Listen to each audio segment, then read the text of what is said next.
Rainy autumn nights carry a particular kind of unease. The steady drumming against windows, the distant crackle of thunder, and the persistent shadows make the world feel heavier, darker, and somehow less safe. For most, the comfort of home keeps the eerie outside. But for those who work late shifts, the storm is their only companion. From the quiet corners of a warehouse to the haunted echoes of an old road, we learn that the darkness often hides what we fear most. The rain was relentless that night, hammering against the glass entrance of a sprawling warehouse on the edge of the city. Inside, the lone security guard, weary from hours of monotony, leaned against the doorframe. It was late September, still warm, but the kind of dampness that clung to everything. He stared out at the sheets of rain illuminated by the occasional flash of lightning, grateful for the rare reprieve that allowed him to stay indoors. His shift had started at 9 p.m., just as the last employees filtered out. The building's silence was oppressive, broken only by the occasional rumbles of thunder. A few trips to the bathroom and countless glances at his phone were the only interruptions in an otherwise uneventful night. But then came the sound, deep, metallic, and echoing through the cavernous space. It was a groan, a creak, like bending steel or the scraping of a heavy door. He froze, the sound raising goosebumps on his arms.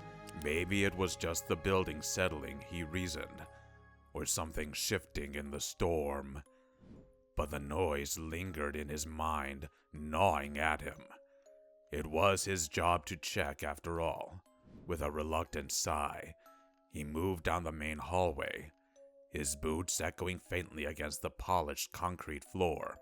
The warehouse was a labyrinth of towering shelves and shadowed corridors, each more imposing than the last.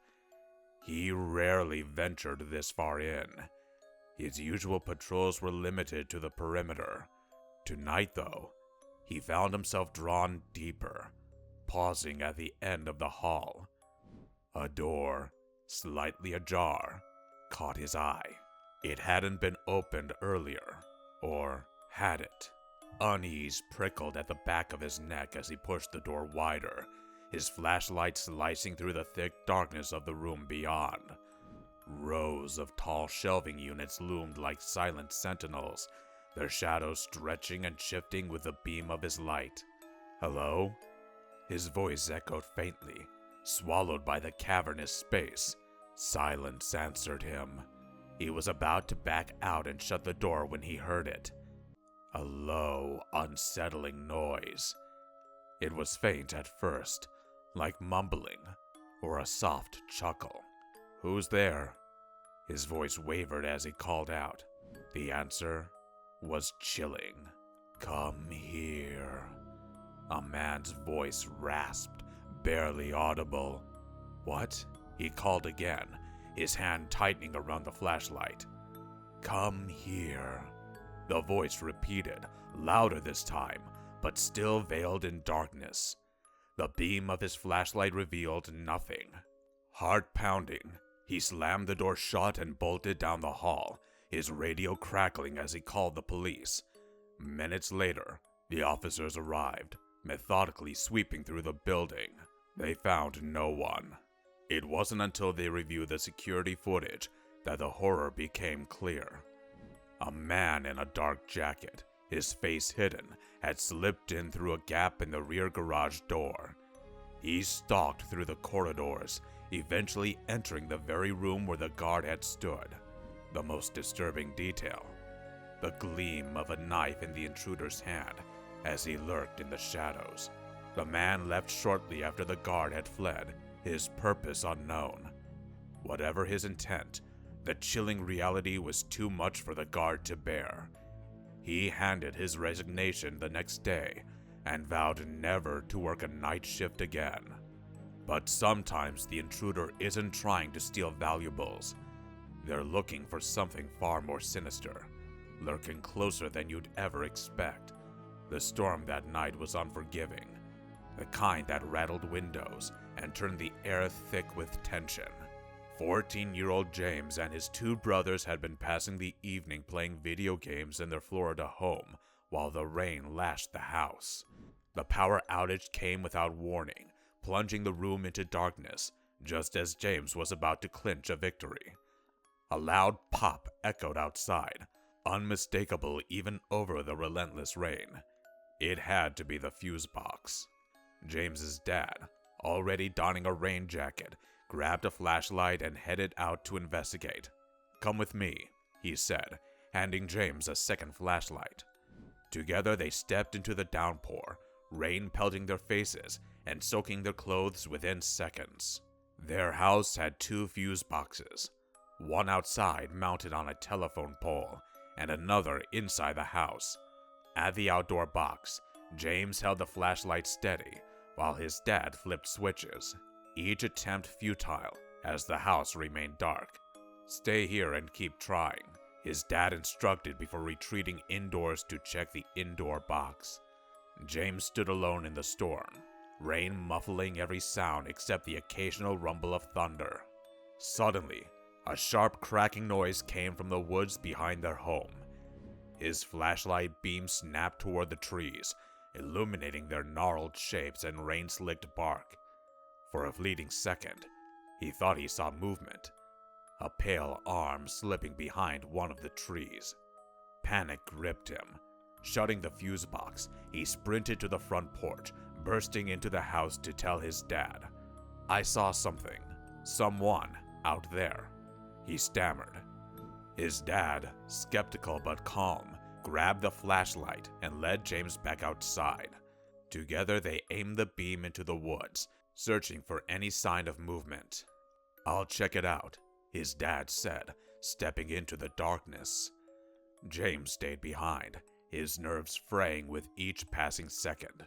As the flashlight disappeared deeper into the woods, the rain seemed louder, almost deafening. Then faintly, he heard footsteps, closer than they should have been. "Dad?" he called out, his voice trembling.